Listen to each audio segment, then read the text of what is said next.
Hi, Beyond Sunday. Okay, so today I am going to attempt to tell you a story that also happened at the same company where I did the 3 show up videos for, where those 3 miracles happened. And this happened also at that company, but it was its own thing. It wasn't directed at Greg. It was actually directed at me. And I call it the economy of God. When I share this story, I call it the economy of God. Because what struck me so incredibly through this particular event was how many people God ended up blessing. So to start, it was the year, it was 7 years before it was 1993. And the International Olympic Committee were making their decision about where the year 2000 Olympics would be. And Sydney, Australia, was in the running. And Australians are sports mad, and they're really Olympics crazy. They, unlike here in the US, they watch the Olympics avidly. And so it's a very big deal, whether it's in Australia or, and usually it's not in Australia. We hadn't had one since, I think it was 1942 or something. And so anyway, we were in the running for the 2000 Olympics. And when they made the announcement, everyone was so excited. And a girlfriend and I, who were roommates at the time, we thought to ourselves, oh, we just want to go to the Olympics. It's going to be here in Australia. We have to do this. We have to. And anyway, we sent away for tickets because a year before, so in 1999, so we're fast forwarding now 6 years, and in 1999, they released the tickets, and that's when Marianne and I were rooming together, actually in 99. They released the tickets for Australians. So you always get, the IOC releases tickets to the host country folks about a year before the actual tickets go on sale for everybody else. So anyway, Marianne and I were like, oh my gosh, we absolutely have to go to the Olympics. And we want a good seat and we want it to be memorable. And so the what they call the A reserve seats, the best seats where you're sort of close to a finishing line and you're somewhere down near the front, the A section seats. They were $425 a piece. And back then, that was a huge amount of money. And for one ticket, for one event. And so we're like, let's go for it, in faith. We're going to step out. We're going to get this ticket. And the interesting thing about the year 2000, and so now you're going to be able to do some math, but in the year 2000 was my 40th birthday. I turned 40 in 2000 in September. And the games were going to be held in Sydney in September. And I'm like, yeah, I'm going to celebrate my 40th birthday at the Olympics. How crazy and epic and amazing will that be? So we sent away for these tickets. And anyway, as it came close to the time when we had to pay for them, we realized we just can't do it. We just can't swing it. We don't have that kind of money. And we had to withdraw our, bid for those tickets, or our, desire to have our order for those tickets. We had to pull them out. So we were kind of, bummed about that. But I, shortly after that, got the job at this particular company. And as I said, we were an international distributor of wireless products, largely cell phones. And so interestingly, one of the brands that we carried was Samsung. And Samsung, there's what they call in the Olympic world, they have sponsors and they have global partners and, all these different levels of sponsorship that you can engage in as a company so that you can represent, your product or have a product line with the Olympic rings on it or whatever it might be. And it's a big deal to be given these sponsorships. And the highest level of sponsorship that you can have is to be called a global partner. and they only allow 10 companies in the world to be a global partner. So Samsung was one of those partners. They were providing all of the cell phones for the athletes, the judges, the media people, everybody, right? That was involved behind the scenes. Samsung was providing those cell phones. And of course, Kodak was doing, back in those days, Kodak was still a big name, and they were doing all the photography. Panasonic was doing all the scoreboards and the timekeeping, and so on and so forth. So we carried Samsung phones. So of course, we got the opportunity to do a dealer, competition, and the stores that sold the most phones, Samsung phones, would go in the running to winning this package that would take you to the Olympics for 3 days and 4 nights. They were all A reserve seatings. You went to about 20 events. You were allowed in the VIP only sections. You were seated in the VIP only sections. You were put up in a 5-star hotel. Well, pretty much the most of the hotel was devoted to the people staying there. They had acts flown in from around the world for your dinner entertainment. They took you on shopping expeditions. They took you to the opera. All these incredible things in this package that you could win. And back then, each package was valued at about $120,000 per person. So I was the marketing assistant, or marketing coordinator for Australia at that point. And so I was running the competition for our stores and for all the stores that, carried the Samsung phones. So, there was sort of no surprise. The guy that won the package was a consistently huge seller. He had a bunch of stores. He was a very crafty businessman, but he was really not a pleasant person to deal with. And because, I was really wanting to be a good woman of God in the business world, I was always very sweet to him, very kind to him. No matter how rude he was to me, I always did my best to help him and to resolve his issues, whatever was going on. On the marketing side, I was always helpful to him. So anyway, comes this day when I call him up, all excited to tell him, you've won this amazing package, to the Olympics from Samsung and the IOC. And I tell him on the phone and he goes, oh, what's the date? And he looks up the dates on his calendar and he goes, oh, that won't work. Yeah, no, this big radio station in Sydney, in Australia, was taking him to the Olympics on those days, or very, I think they majorly overlapped. And so he's like, yeah, no, I can't go.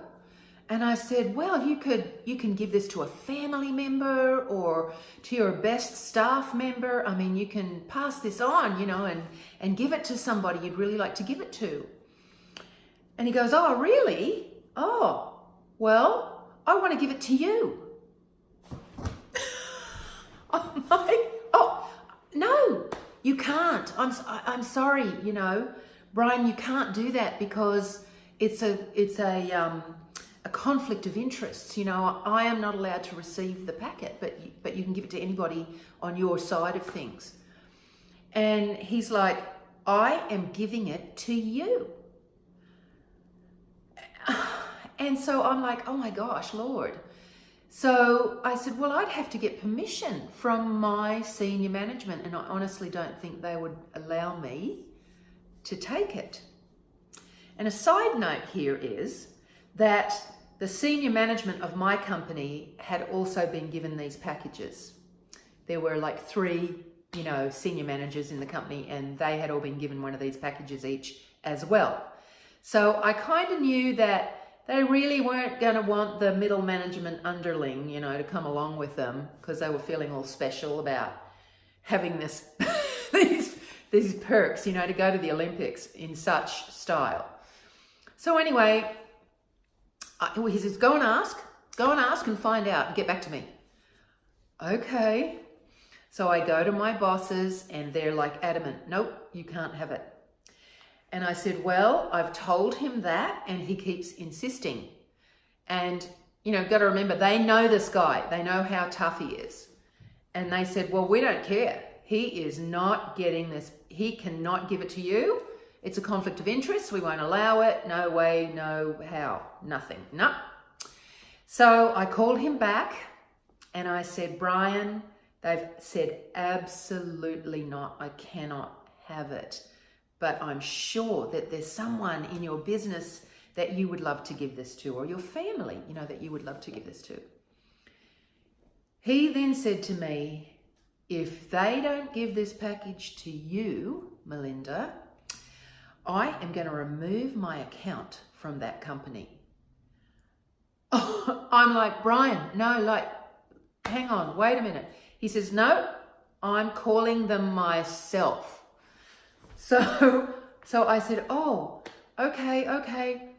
So he called them themselves. This was about going home time, and I went home that night and I had so much fear and anxiety and longing all rolled together were raising up in me, because I had dreamed for years and years, since I was a little girl, of going to the Olympics. It was one of my big bucket list kind of things. I wanted so badly to go to the Olympics one day. And the other thing was, I had dreamed for a long time. For some reason, as a little kid, I had done the math and I'd figured out that in the year 2000, I would turn 40. And so I thought, well, that's a really big birthday on a really significant year where we're changing into the new millennium. So I was like, wow. So I had thought about my 40th birthday for years as well. And so these things were colliding together, that on my 40th birthday, I could be at the Olympics in this extraordinary way. If this dealer got his way and gave the package to me, and I wanted it so desperately, but I was so afraid that my management would somehow manage to not allow me to have it. So I was wrestling with all this before the Lord, and in my bedroom, and I was praying, and God said to me, look at your heart. And I saw in the spirit, I saw my heart, and it was really black and ugly. And I was like, what is that? And the Lord said to me, that's the fear of man. You're afraid of what man can do to take this from you. And he says, I'm going to take the fear of man out of your heart, and I'm going to replace it with the fear of the Lord. Now, I really didn't know what that meant. This was my first encounter ever with the fear of the Lord. And what happened in those next moments was that I got filled with this incredible fear, which made me feel like I did not want anything at all to ever separate me from a relationship with God. And it was like those tickets, the birthday, everything suddenly became ugly, and he was the only beautiful thing that my heart desired. And in fact, I wanted to get away from the whole emotional mess that my heart was in, and I did not want those tickets. They became like, something awful to me. I just wanted God. I didn't want anything but God. And I had this profound, moment where I finally understood what the fear of the Lord is. And it's to be afraid of anything else taking away even one tiny piece of your relationship with God, that your heart would value anything else but him more highly. And So I'm on my bed, I'm weeping, I'm before the Lord. I just want you. I don't want this. I don't want anything if it separates me from you. I only want you. You're my King. You're my God. And, and I went to bed that night and I was just rejoicing, and because I felt this incredible, it was a euphoric moment with the Lord of love and love returned, loving and being loved in return, and the intimacy of oneness of just nothing but you and me, nothing at all but you and me. And so the next day I go to work, and I'm not even going to ask about it. I'm not going to ask about the tickets. I'm not going to, nothing. I don't want anything to do with it. So the senior manager calls me in, the president of our company calls me in at some point, and he says, oh, well, Brian called us last night and he told us that he will not allow anyone but you to have the packet, and that he's going to remove his account from the company if you don't get it. And so we've called Samsung, and we've called, all whoever the big cheeses were on this deal. And we've gotten permission for you to have the package. Congratulations, you're going to the Olympics. And it was a package for 2 people, not just me. For two people. I'm like, what? And also I was like, oh no, I can't have them. I don't want them. And I sort of went into my office and shut the door, and I prayed about it. I said, Lord. And he goes, no, it's okay. It's okay. You got your heart in right order. Well, the day before, my girlfriend had also, the day that I had the encounter with the fear of the Lord, my girlfriend had also flown up and was staying with another friend of hers. She had moved back to Adelaide, where she had originally come from, and she had flown back up because she says, I don't care what it takes, Melly, we'll go to the Olympics, and if we have to buy one off a scalper, we'll buy tickets off the scalper. I don't care. We're going to do this. We're going to go to the Olympics. So I knew that she was coming. Oh, and she'd stayed at my place that night, not at a friend's. And she was coming to pick me up from work, because I gave her my car that morning so she could buzz around and do stuff. She drove me to work, and she was coming to pick me up from work. And the Olympics, the package started the very next day. We were going the very next day. And so anyway, she arrives at the office to pick me up. And she's the girl that, we'd tried to buy the tickets, both of us, and been disappointed that we couldn't afford them. And now a year had passed, and she had come up just to go to the Olympics to find some way to get in, be there, even if it was hanging from the rafters, we didn't care. And so she comes to pick me up, and she says, where do you want to go? And I said, well, we've got to go home and pack. And she's like, what do you mean we have to go home and pack? And I said, well, I just got given that package to go to the Olympics. We're going, and the bus leaves tomorrow at 1 p.m. She about hit the roof. She screamed, she laughed. She couldn't believe it, right? So we go home, we get all packed up, we arrive the next day, we have this unbelievable time. And I think I'm going to have to break this into 2 sessions, but I will just finish with this.